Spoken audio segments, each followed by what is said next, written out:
Yippee-Ki-Yay, mother. Welcome to the party, pal. Welcome to Yippee-Ki-Yay Mother Podcast, Christmas Edition 2021. Hello, everybody. I'm Ralph Quattrucci. I'm Sean Paul Murphy. I'm Deborah Murphy. I'm John Quattrucci. And I'm Chris Coker. Hey, guys. How's it going? Season's Good. greetings. How are you?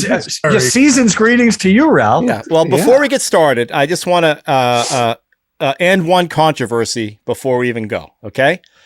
This podcast was named after Yippee-Ki-Yay. It was named after Die Hard, right? Right. This is a line from Die Hard. This is our whole podcast has been based on Die Hard.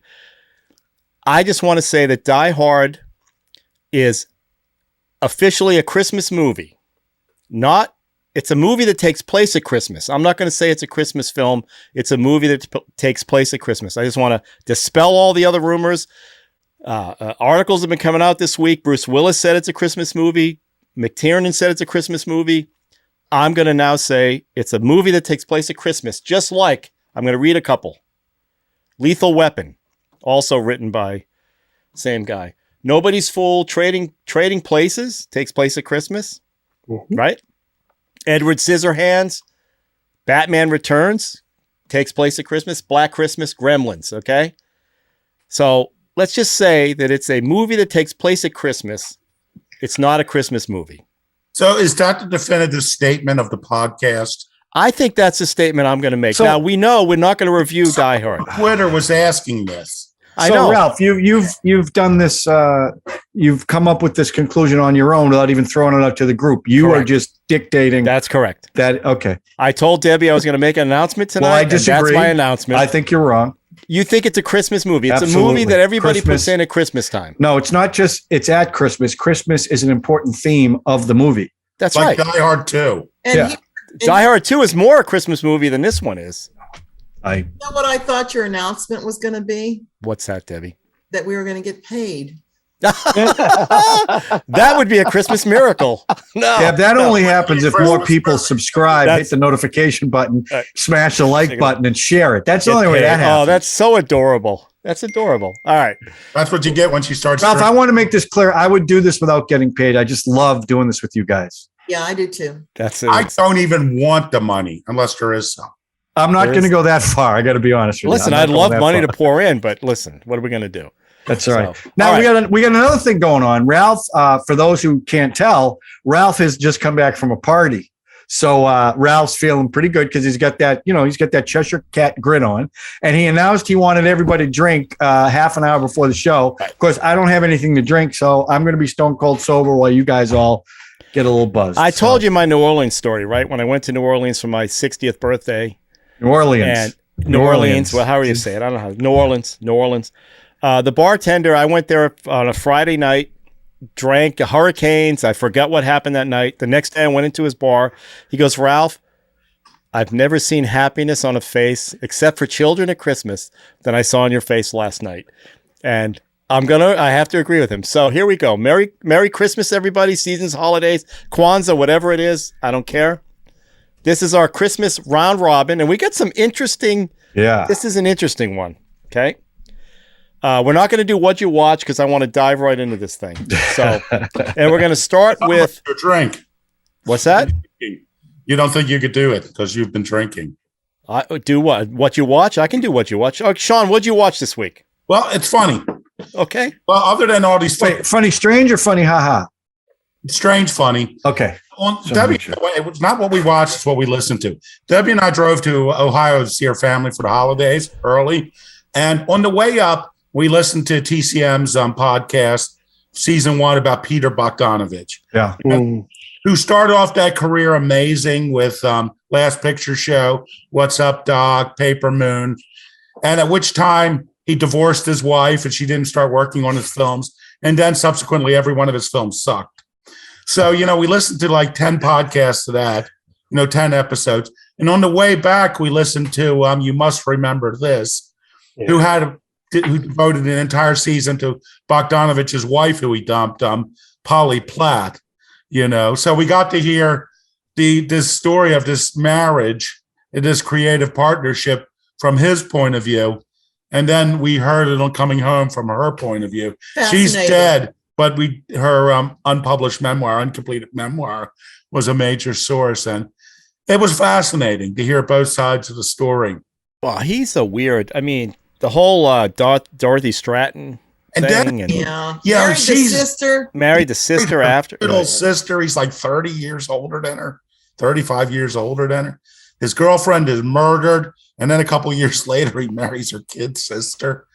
And Peter, if you're listening, I'm sure it made sense at the time. We should get him on the show to talk about it. Oh, I'm sure he will. Yeah, I'm sure He loves to talk about stuff because he's on The Sopranos. He was in The Sopranos, and then he does Yeah. all these Sopranos like podcasts about The Sopranos. So he loves to talk, and he was a big Citizen Kane guy, right? He's a big. Yeah, you ever heard the Orson Welles the tapes? That's what I mean. The Orson Welles. They're stuff, amazing. Yeah. Amazing.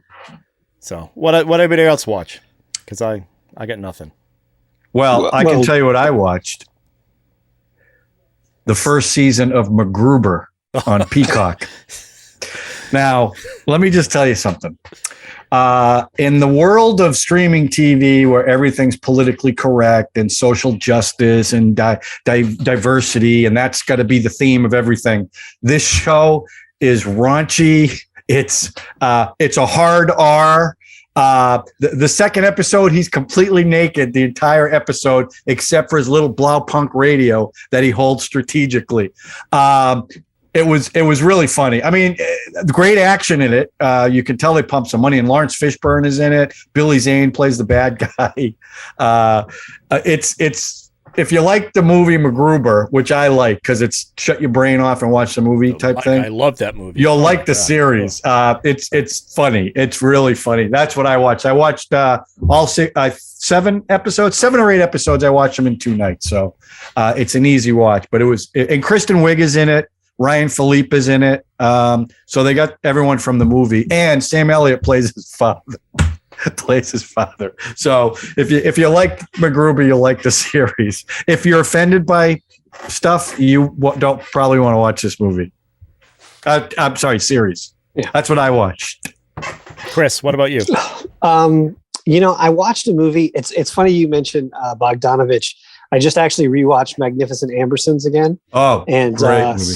It's so good, even though you know that like it's got only like butchered? 2/3 of a good movie. Anyway, but no, I actually watched something on Criterion called Knockdown. It is a Hong Kong film from 2004, and it is. I just kind of stumbled on it, and it is a weird, really great picture. It's called Knockdown.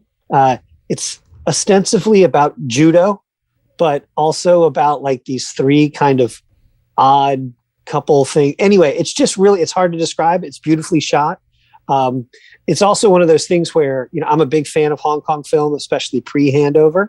And you still get this was 2004. So it's before things really got crazy cracked down over there. And you still get that kind of that Hong Kong films just have such a great energy. It's beautifully looking. It's kind of a combination of like I said, a martial arts movie, but at the same time, it's there's got this kind of weird romantic comedy element to it.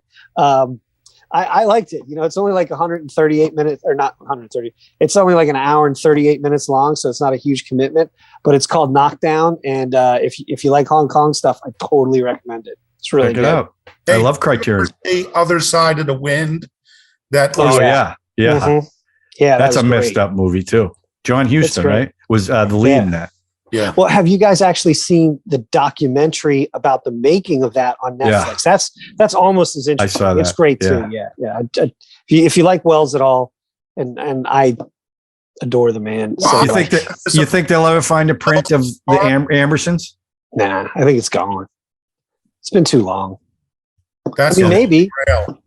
I know. It And is that- the holy grail. That It killed really him. is. I mean, that broke his heart when they did that, Yeah. and it did. fractured him with Robert Wise, right? Robert Wise. Yeah. Yeah. Mhm. Yeah, because he was the Robert editor Wise- and stuff. Yeah, like that. and they shot new scenes that Yeah. Wise directed. Some of them were just shot by like rando dudes, Yeah. like that terrible ending walk down the hallway. Yeah. It's just like, it just doesn't fit. It just doesn't Yeah. fit. Well, he said it changed. It totally changed the whole meaning of the movie The ending was the meaning of the movie, and they removed it because it was a downbeat ending. Yes, it was very downbeat. Yeah, when he talks about that, the sadness in his voice is palpable. Yeah. Anyway, Ralph doesn't like Orson Welles. Welles. The self-destructive. It's not that I don't like Orson Welles. Everybody talks about him. All right, so I watched the Beatles documentary. I don't know if you guys saw this thing. Wait, did you see the concert? 17 hours long. Did you watch the concert? No, but what it did is it made me realize how much I love. There's a series on HBO Max called The Music Box. Bill Simmons, his company Ringer, and I watched a documentary on Saturday Night Fever. And I mentioned this in the other podcast we did with John and Sean, and it's all about Robert Stigwood. He produced. Not only did he produce Saturday Night Fever, but also the Bee Gees, and he actually represented the Beatles for a while there. Yeah, it's an hour and a half. It's not nearly as long as a 17-hour Beatles thing, and you get the same kind of essence about these guys in the music business. It's a really nice documentary. Ralph, you've been drinking a little bit. You keep saying 17 hours. It's incorrect. It was 8.5. Chris. So we do one of our most watched shows on the Beatles Get Back. Mm-hmm. Ralph. The best episode of the 3 is the 3rd because it builds up to the concert on the roof. Ralph fell asleep before the concert on the roof, and then we reviewed it. Okay. And he still hasn't watched the concert on the roof. So that's where he's coming from.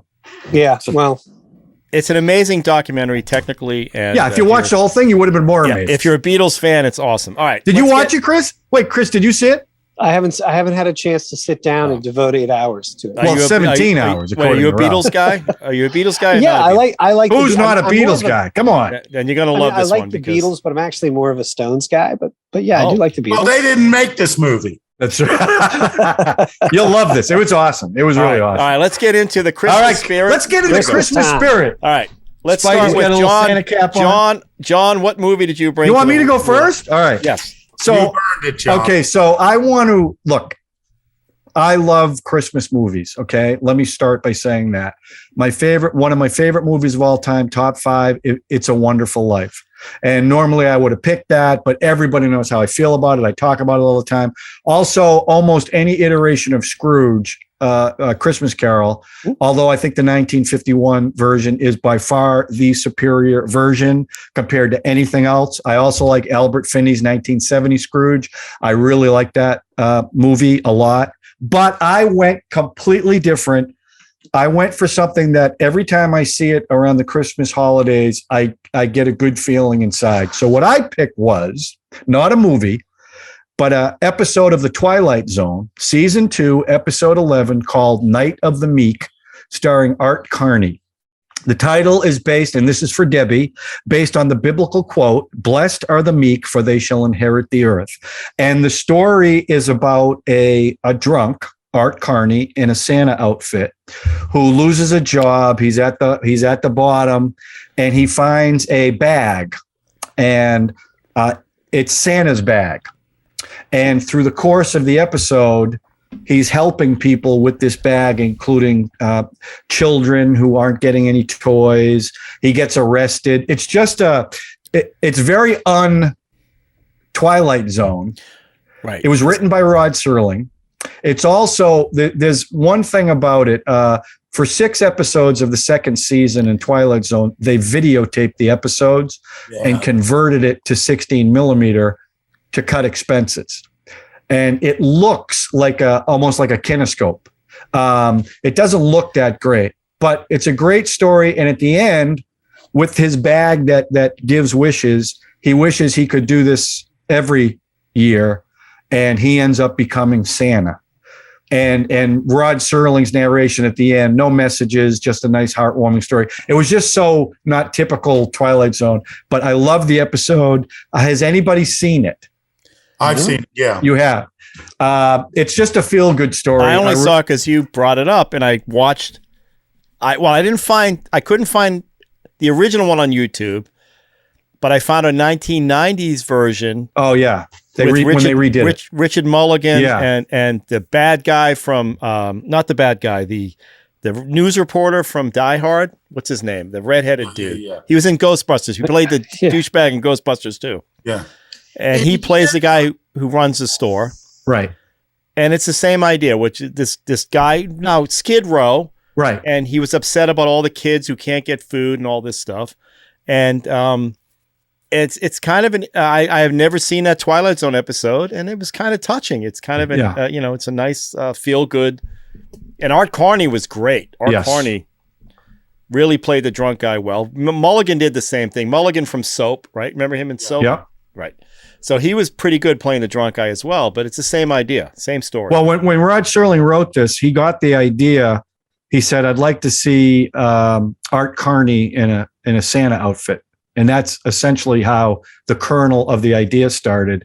And it's just, look, I like Christmas movies. At the end, you get that warm feeling. I like movies like that. That's why I love Christmas movies. They're definitely feel good movies. Well, this, if you get a chance. And I have the whole series on disc on DVD, so I can watch anytime I want. But it's an episode I recommend, and it really is a feel good thing.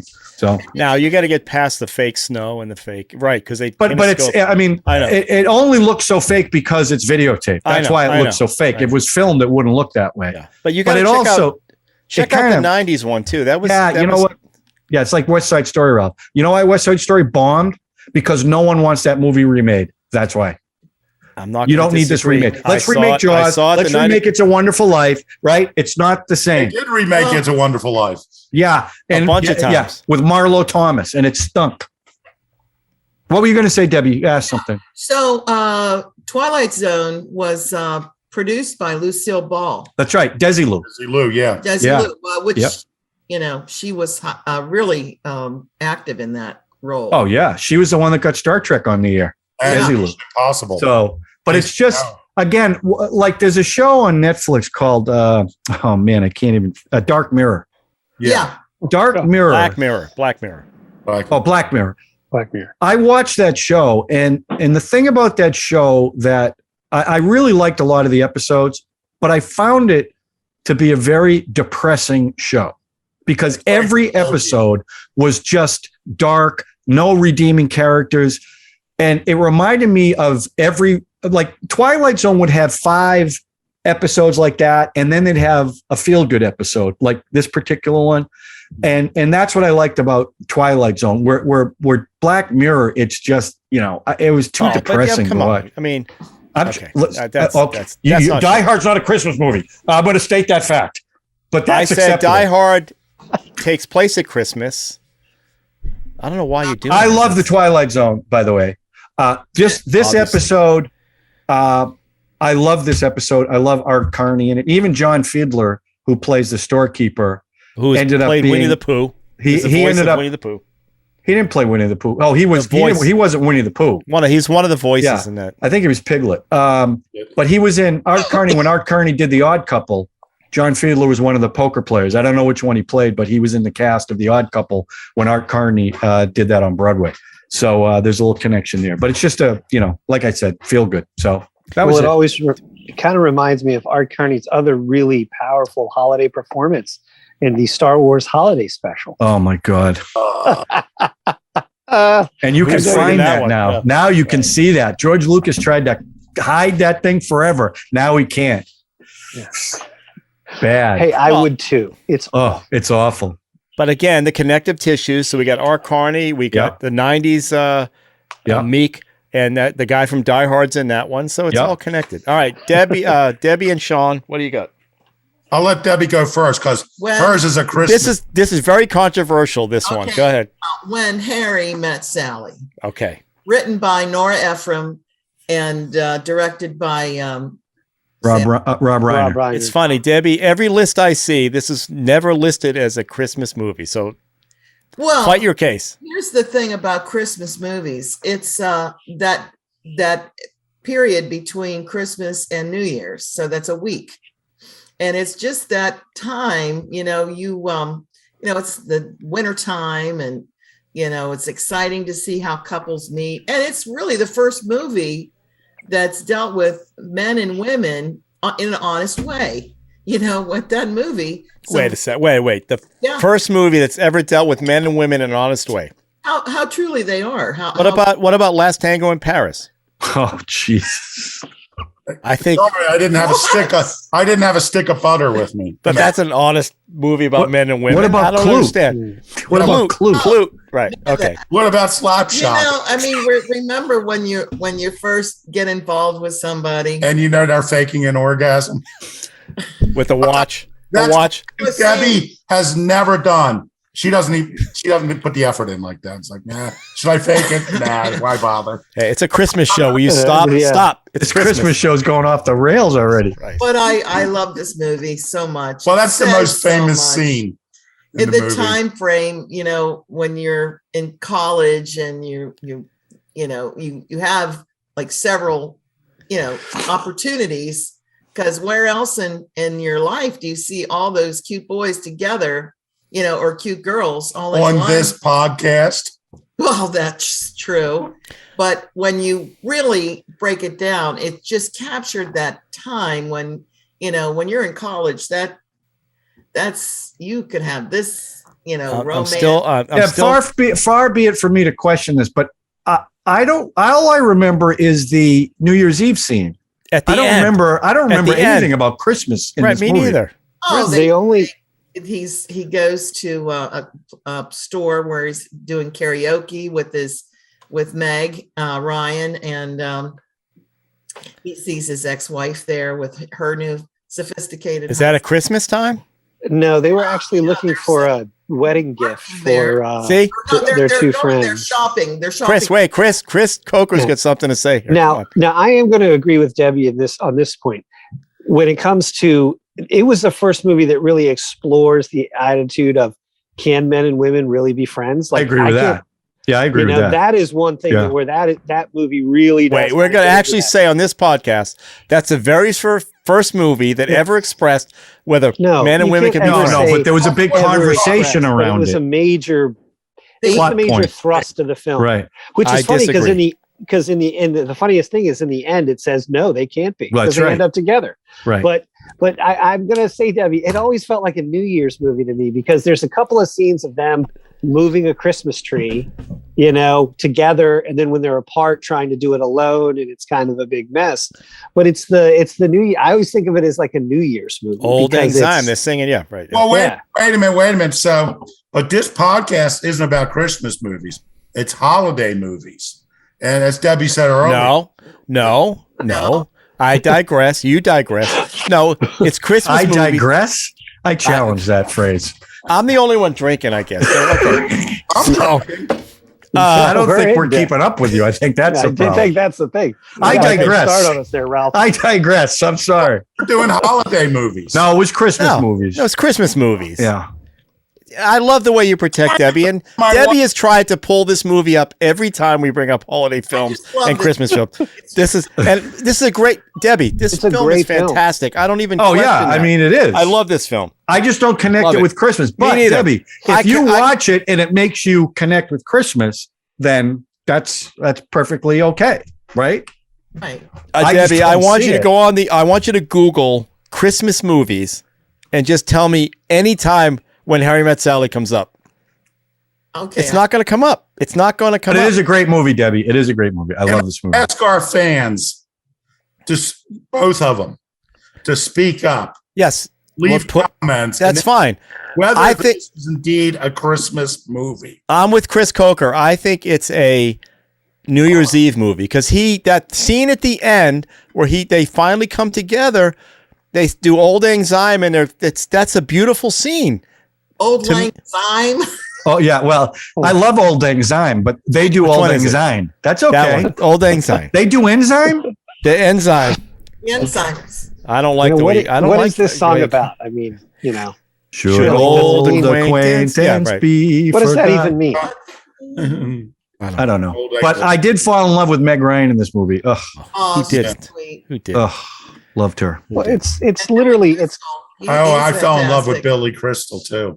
Well, he was funny in this movie. yeah, it's good in this movie. Movie was. It's a great film. I just don't. Debbie, I'm sorry. To me, it's not a Christmas film. It's a beautiful New Year's Eve film. Ralph, love is never having to say you're sorry. I'm just going to say it's my podcast. I said Die Hard is a film that takes place at Christmas. And I'm going to now make the statement that When Harry Met Sally is not a Christmas film. Drinking? It's a New Year's Eve film. Megalomania. Wow, that's interesting. What? Hey, Peter Bogdanovich, can we move on? Let's go. All right, Sean, what do you bring? Since I thought we might be going with odd choices, yes, I decided to bring in one of my favorite Christmas films. It's from, I believe, 1929, Big Business.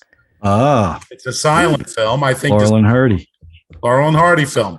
Laurel and Hardy are Christmas tree salesmen in sunny Los Angeles, and they get in a scuffle with one of their intended customers, James Finlayson, who was a frequent foil of theirs. It's, in my opinion, it's their best comedy short. The Music Box, the three-reeler from the 30s, won the Oscar for Best Short. But to me, this is not only one of the best Laurel and Hardy shorts. I think this was their best period, the late silence before they went into sound. And it's a frequent theme of retaliatory retribution. They start, little things to annoy each other, the customer and Laurel and Hardy, until they're destroying the house and destroying the cars and their possessions. It slowly escalates, but it's very polite in these tit for tat battles that they do in a couple films. At first it's like he cuts his tie off, and then they'll cut the top piece of his hair off, and before long the cars are destroyed and houses are destroyed, and the neighbors are watching, and everybody says the policeman is actually watching, taking notes long before he intervenes into this scuffle. But I think it's one of their best shorts. It's one of the best Christmas tree movies ever. It's supposed one of the best Christmas tree movies. Christmas tree movies. I have to say that's I didn't know that was a thing. Short list. Yeah, a lot of Christmas trees died during the making of this. Filming. Well, I watched this because it's on YouTube. It's on YouTube, right? How long is it? It's 18 minutes. Well, depending on how fast they rolled the film. Oh, yeah. Well, the one I watched was 18 minutes. Okay, I don't get Laurel and Hardy. I think they're funny. I guess they're funny. I don't know what the... Oh, my God. Okay, I know Laurel and Hardy. There's a lot of violence going on in this thing. Like, people are pulling doorbells out of the house, and they're breaking glass, and... I will say something about Laurel and Hardy. And it's Christmas. Wait. It's Christmas because they're selling Christmas trees in LA at Christmas time, right? That's what makes this a Christmas film? Business. Yeah. Okay. So Laurel and Hardy, what are you going to say? A sequel because they weren't trying to get someone to buy one for the next year. Right. Yeah. So they could have had a built-in sequel. Right. But I will say one thing about Laurel and Hardy. It's like pulling teeth to get any of my grandchildren who are like 9, 7, and younger to watch any film that before they were born. But strangely, they will watch Laurel and Hardy. Laurel and Hardy is the only black and white film that I can put on that they'll watch. They'll crack up. They'll crack up, but they will be confused because Laurel and Hardy are slapstick humor. And if you look at it, there really is no slapstick humor of that thing. So for them, their minds are confused why people are doing this to each other. But they still find it very funny. And Laurel and Hardy did make a perennial Christmas movie called Babes in Toyland. Yeah, that's what I thought you were going to pick. Released on television also as March of the Wooden Soldier. Right. And I tried to watch that. Then I got our Christmas tree with the kids, but they were just it got too late.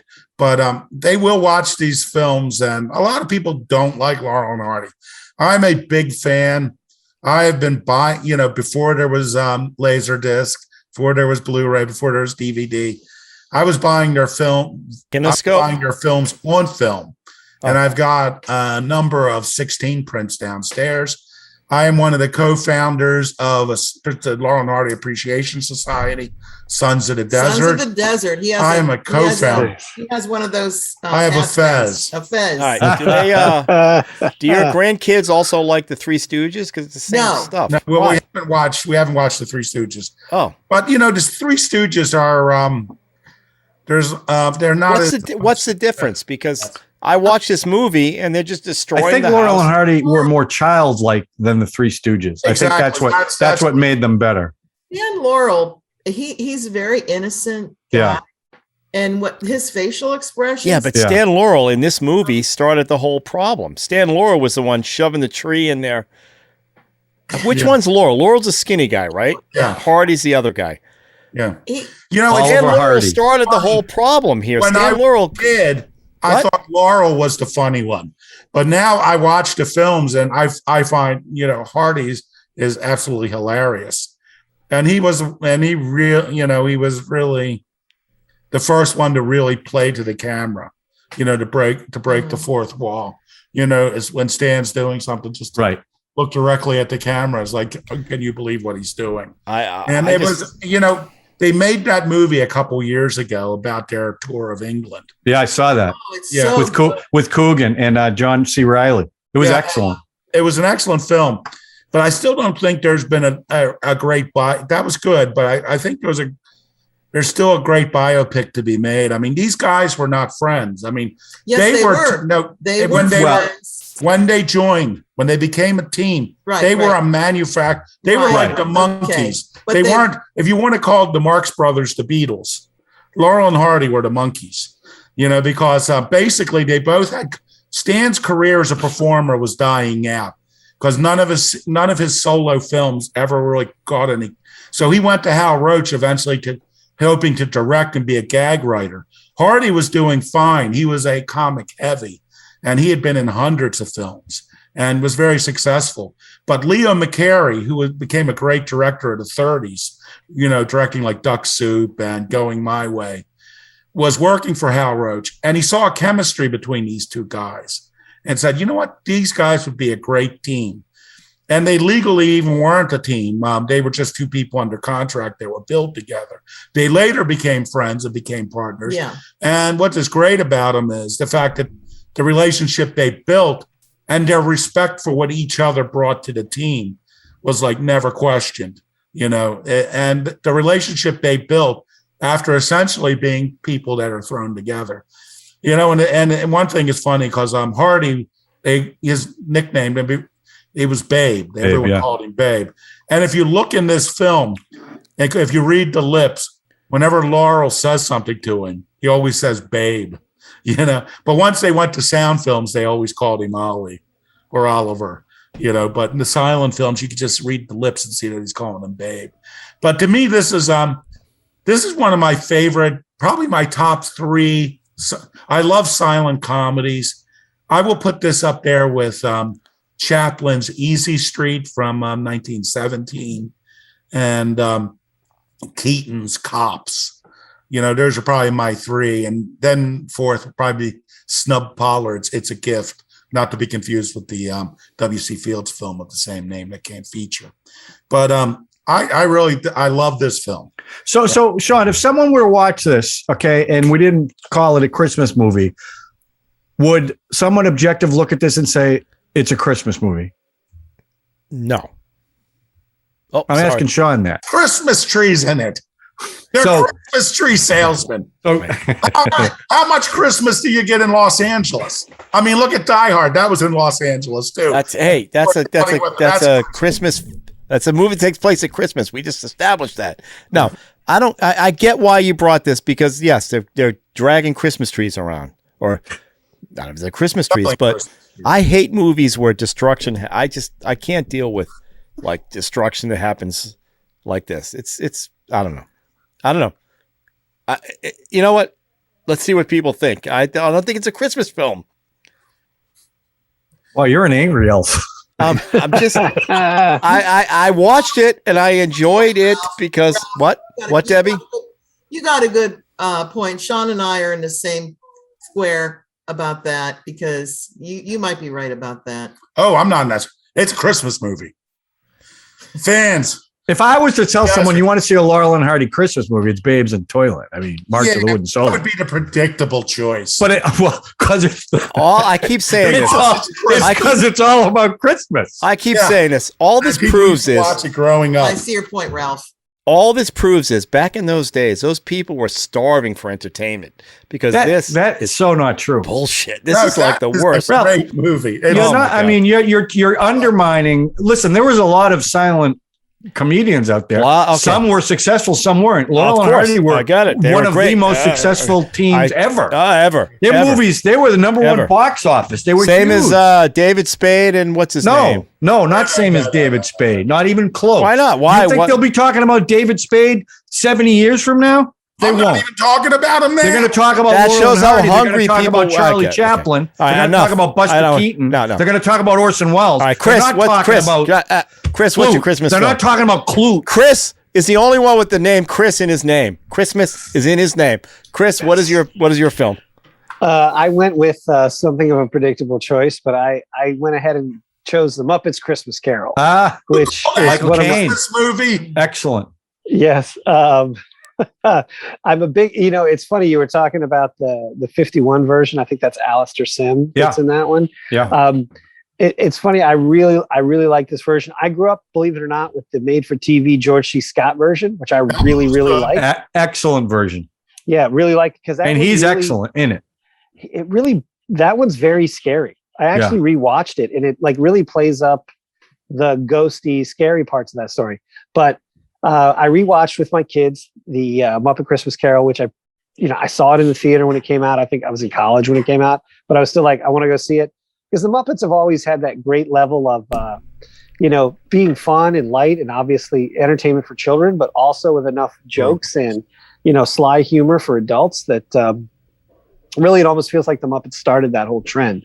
But, Michael Caine is fantastic in this film.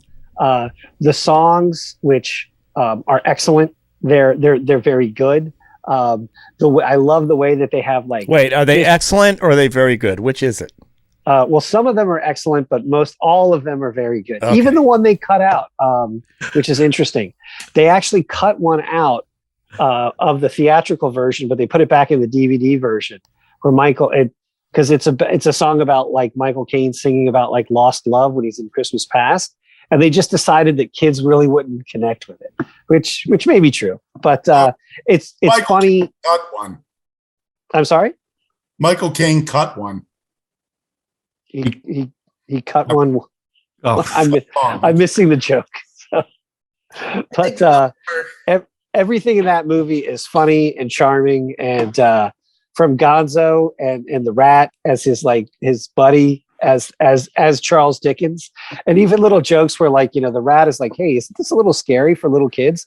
And he's like, no, it's culture. And there's just a lot of great jokes in it. And but obviously, and then of course you get to the end where all Christmas carols end up, and the payoff is fantastic.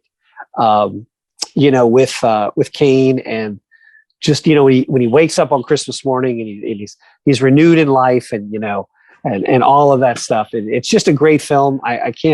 Everybody probably on the planet, or at least everybody's seen it at some point. Anyone who's watching this podcast has definitely seen it, but watch it again. It is without a doubt one of those perennials for me when it comes to Christmas films. It gets me in the spirit. It makes me happy. And it's just really, a positive thing. Because you know what I love about it? You know what I love about the Muppet movies in general? Mm-hmm. You do, at some point, pretty quickly into the movies, you forget they're puppets, right? You don't think of them as puppets. But the other thing about that particular movie is how straight Michael Caine plays it. Oh yeah, against all the characters, the Muppet characters.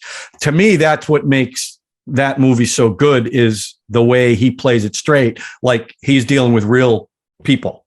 Sure. Which I find really interesting. But don't anybody that does a Muppet movie, isn't that how they play it? No, because a lot of them are in on the joke and it's big and over the top. He didn't play it that way. It's really interesting. He was probably looking for a new house or something. I mean, and it's great. One of the cool things about that movie is just the way that they do mix like live actors with the Muppets. Like his nephew Fred there's a great scene that's in all the Christmas carols where Fred is having a party on Christmas Day at his house, and they're kind of making fun of Scrooge. And there's some human couples there, and there's just some random Muppet couples that are like, I don't know, goblins or something. And I don't know, it's just great. And growing up with the Muppets, Visitors from Labyrinth. Oh gosh, yeah. Oh, Labyrinth's fantastic, but it's not. That is definitely not a Christmas movie. So there's nothing Christmassy about that film at all. But no, that's a good pick. That's a good pick. Well, I'm one of the humans. I'm going to say this. I'm one of the humans who have never seen Muppets Christmas Carol. Really? Ralph, what kind of sentimental person are you? Never seen it. Well, I don't think you'd like it, Ralph, because although you stop looking at them as puppets, you would probably find their acting more theatrical than I probably. Yeah, they probably would be a little over the top for Ralph. Yeah. Yeah. Are they less theatrical than Laurel and Hardy in silent films, or more theatrical? Well, I have a question, Ralph. Right. What about Mr. Magoo's Christmas Carol? That's a good one too. That's a very good one. I saw it probably. Whoa! Yeah. I probably saw it. The Mr. Magoo one. I probably saw it years ago as a kid, but I'm not going to watch that now. Like the Muppet thing, I'm not going to watch that now. No. Now let me ask you. I'm going to challenge you on this. And I have 5 kids, so I've been through all the Christmases and all that. And Muppet you've never Christmas, saw the Muppet Christmas Carol? No. The thing came out in like 92. That was my first kid was 93, so that explains that one. Yeah. But so how are you not like? How have you not seen a Muppet Christmas Carol? Laser disc? You tell me you at least have the laser disc. I do not have the maybe I'll get it tonight. Not watch it. It's on HBO Max. Just cue it up, Ralph. I don't know. I can't. It's like 88 minutes long. I'll give every version of the Christmas Carol at least one shot. Because I just love the movie. So I'll watch any version of it. What? Yeah. Even Scrooged? Yes. Bill Murray? Yeah, I mean, I watch it. I'm not a huge fan of that movie. There were things in it that I like. Here's something that was very funny because I went with a friend of mine, Bob Burgess, and the film, opened to horrendous reviews. Yeah. And we are, the first act, we are laughing at everything. And he turns to me and goes, boy, the second half of this film must suck because of the reviews. And sure enough, by the time we got like halfway through, it just sucked all the way to the end. Yeah. But Ralph, I'm surprised you had, because I really found that Mr. Magoo version. You're very moving, actually. I don't actually remember. I think the Christmas Carol films. I don't remember which ones I watched as a kid. I don't remember. Well, you probably watched the MGM one, the 38 one. They show that all the time. No, it's only an hour long. I don't know. Yeah, that one was always on. We brought that to the last one. To me, It's a Wonderful Life was the one as a kid. That's the one I remember watching all the time. Well, that's because PBS ran it nonstop. Well, whatever. But that's the only one I remember. And I tell you what, the UHF stations down here used to run the Laurel and Hardy Wooden Soldiers. Well, until 1982, I saw A Christmas Story. Yeah. I went to a theater that some other film I couldn't get into. And I go, this is Christmas movie. Let's see this. And then that's why I'm wearing the hat and all this other stuff. But I don't know. Ralph, I am dying to know what movie you brought to bring in the holiday spirit. Well, I'm going to round this up with a beauty. This is a classic that nobody's ever seen. I've seen it. I think, John, it's called Santa Claus Conquers the Martians. Oh, yeah. Now, you can get this on YouTube. It's on Pia YouTube. Zadora. That's Pia Zadora's first film. Yeah. It's just freaking crazy. I don't know how these guys. And they made it for about $500. $500. It's all ex-Broadway people. Yeah. And they just said, we got a couple weeks. Let's do this thing. And it's literally these Martians come down and they're like, we don't understand why our kids aren't happy because the Martian kids are only learning math and science and all this. And they look down and these Earth kids are happy and fun. And they decide it's because of Santa Claus. And they come down and they kidnap Santa Claus and 2 other little Earth kids, of course, who end up in the spaceship. I don't know how this happened. And now the Martians learn from Santa Claus what it means to be happy. And Santa Claus literally. Didn't they have the ray guns that shot the balls? Isn't that what that was? it? Well, there was the whammo guns that they painted. There's actors in here. I don't know. The only one I know is Pia Zadora. This killed her because when she made that later film, she was getting like a Golden Globe for like debut performance. Oh yeah. Because the one she did with her boyfriend, Keach, whatever. Her boyfriend was in the bag for that one. Well, she plays G-Mar, which is girl Martian, and there was another kid named B-Mar, boy Martian. There's some people in here like you recognize them. You're looking at it going, I can't believe they pulled this thing off, and it's an actual movie. But very colorful, colorful. It's a riot. They're all the Martians who have green faces, right? If I remember right. And they got hoses coming out of their head. Yeah. Everybody thinks Jamie Farr's in this film because one of the guys looks like Jamie Farr, the guy from MASH. It's nuts. It's an absolutely batshit crazy film. I tell you. Go ahead. I tell you what. I'm young enough that this was still in the theaters because it was a perennial in the theaters. What, this one was? Yeah. Every year they would four-wall it and saturate the television with commercials for it. This is through at least 66 or 67 because I would go nuts every time the commercial was on, like beg my mother to take us to see it. She'd go, no, we're not seeing that movie. She would never take us to see Santa. Saw this movie. I was probably in my 20s before I finally saw it. And I will say that Mystery Science Theater did a great episode on this. Well, that's where they say the popularity kicked up because of that. I only know this film because of Jenna. You remember Jenna, right? Yeah. The only reason I know about this film is now there's a great they just the opening song that they sing. Hooray for Santa Claus. Hooray for Santa Claus is actually kind of catchy. It's actually good, right? It's so bad. It's so bad and it's so good. Because you can't believe that somebody pulled this shit off and put it out there. I don't know how they do it. Actually, if you were a little kid watching this movie, you'd love it. I mean, a little kid would like this movie. I remember that. Maybe. I don't know. But I don't know. These kids now are used to like that Christmas Story thing that's with Kurt Russell as Santa Claus. That's great. The first one's great. Yeah. I mean, it's so good. All over Chronicles? that. Christmas. Yeah. Yeah, the second one was okay, but the first one I really... the first Tim Allen film, the Santa Claus, was kind of cute too. Yeah. I mean, but this is Hooray for a Santa Claus. This is the movie, Ralph, that fills you with Christmas spirit. I watch this one at Christmas every year, yes, because it's so... Okay, non-responsive. Does this movie fill you with Christmas spirit? The only movie that fills me with Christmas spirit is Love Actually. That's the only film that makes That's the only one. No version of the Christmas Carol. Not It's a Wonderful Life. No, I like It's a Wonderful Life, but I don't watch it anymore. It's too many. It's been on too many times. I watch it once a year. Really, Love Actually. I love Love Actually. Yes, 100%. Wow, 100%. Alan Rickman has an affair with the secretary. Well, yeah, nothing says Christmas like that. But then I remember he blew up the Nakatomi building. So I guess that's, I am an exceptional thief. Yeah.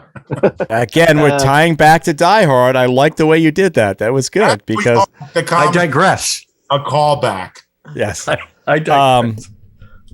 I think there's two movies I watch at Christmas every year. It's Love Actually and it's A Christmas Vacation. Yeah. Now, it used to be A Christmas Story.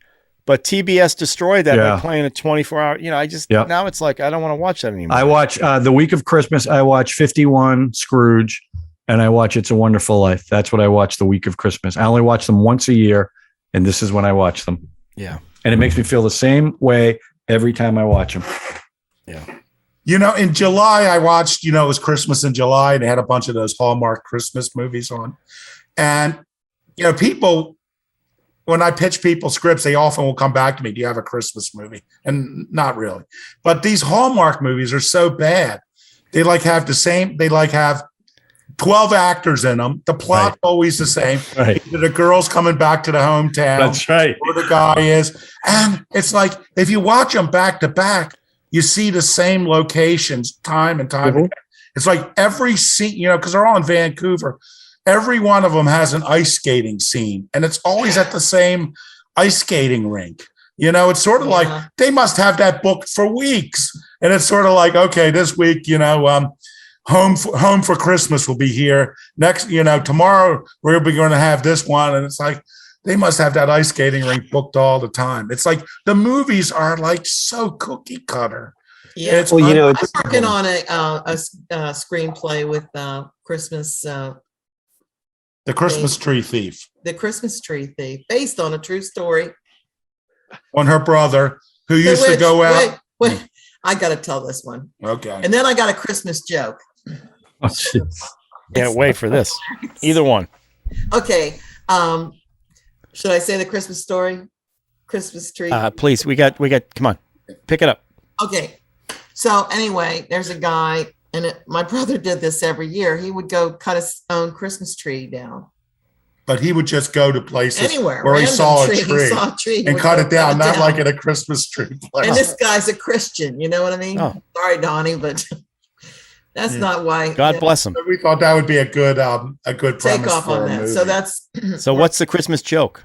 okay. So 3 nuns go to get in the car accident and die. Sorry, John. Sorry, Sean. They go up to heaven and they see St. Peter there, and they're walking in, and St. Peter says, "Oh no, ladies, come back here. There's a test." And they said, "What?" And he said, "Yeah, there's a test to get in." And she said, "All right." The first nun says, "What is it?" You know, and he goes, "What is God's son's name?" And she said, "Jesus." And the pearly great gates open. There's angels singing, "Hallelujah." And he said, "Okay, go ahead." Second nun, you know this, John? No. Okay. I'm just laughing. I'm laughing at your delivery. So then the second nun comes up to the corner there, and she goes, "I'm ready." And he said, "Well, what is the first book in the Bible?" And she said, "Well, Genesis." And the angels come down, the pearly gates open, she goes off into heaven. And then the third one comes up. She goes, "All right, I'm ready. You know, I think I could do okay." And he said, "What was the first words Eve said to Adam?" And she pauses and she said, "Boy, that's a hard one." The music begins, and she goes up into the pearly gates. Okay. All right, that's funny. Is that a Christmas? I don't get it. Why we celebrate the birth of Christ. I tell you, I think Laurel and Hardy is closer to Christmas than that one. Yeah, slightly, just barely. But all right, what is closer to Christmas? All right, Debbie's joke or When Harry Met Sally? It's all funny. I'm going to say her joke was closer. I don't know. When Harry Met Sally, it's a great film. I can't even argue about the film. Yeah. What was your second choice, Debbie? Of Christmas? Yeah. Did you have one? Like, what's an honorable mention? Well, you know, Christmas Carol is always my favorite. Right. Christmas Carol. That's it. You know, really, that's a sad. That's a really get you. And you know, Scrooge. I mean, here's a man who, like we said before, Charles Dickens writes this wonderful story about a man, elderly. I think probably he's like in his 80s or something. Lived a very, money-oriented. Wait, are we going to tell the whole story right now? What are we doing here? Sorry. We know what happens. We get it. All right. Enough. Okay. I'm gonna throw one movie I forgot to mention. I was gonna bring it up. I was gonna bring this. Reindeer Games takes place at Christmas. Is not a Christmas film. Wait a minute. Also, one of the worst movies I've ever seen. Chris Coker. I don't like what you're saying right now, but are I understand. You kidding me? I love that film. So it's a Frankenheimer film. It's Ben Affleck. It's Charlize Theron. Yeah, exactly. Gary Sinise. Yeah. Yeah. Danny Trejo's in it. Come on, this Santa Claus is shooting up a casino at Christmas. So bad, Dennis. Are you just anti feel good Christmas movies, Ralph? No, I told you Love Actually. I love Love Actually. And okay, you've mentioned one. Weren't you going to pick Black Christmas or something? Wasn't that your original You choice? thought that's what I would bring? No, no, I was going to bring the Krampus. Krampus. Which That is a feel-good great- Christmas movie. No, it's Another a one. Christmas film. I'm not saying it's a feel. No, yeah. All right, enough of this. All right. Oh, yeah, Good enough job, of the everybody. Christmas movies. So, Sean. I will say, I heard this social media thing, Whamageddon, that you're supposed to put up when you finally hear that Wham Christmas song last Christmas. And people are saying, I'm seeing people putting it up. They're saying, wow, that's a long, I still haven't heard that Wham song yet this year. So, Oh, I've heard that a lot. Last Christmas? yeah. They play that all the time. Last Christmas. Yeah. I gave you my heart. My heart. Great song. The very, next day, I you literally gave it heard it, away. 2 nights ago, so it's stuck in there. All right. You know what we should we should do for another Christmas idea though? Speaking of all those we have a year holiday- we had a year to let this thing happen, but go ahead. right. Well, speaking of all of those Hallmark holiday movies, because I'm pretty sure they're written by AI. I don't think there's actually a writer on those things. They're not union. Yeah. But my point is we should do something like a bingo, like we each watch one of these movies and then try to predict the script or something like that. My wife watches these movies while she's ordering Christmas gifts the day after Thanksgiving, right? And so she watches these things and I pop in when she's like kind of, focused completely on that. And I'm just like, it is amazing how you watch them and you're like, it is literally, let me guess, she's too involved with her career. Oh no, her current boyfriend or fiance he's too involved with his career. Oh, wait a minute, there's somebody from her past. And you're just like, they are literally the most formulaic things you will ever see. Aren't all films derivative of everything? And No, They're very derivative. Well, They're very derivative. Merry Christmas, everybody. All right, enough. Okay, I'm done.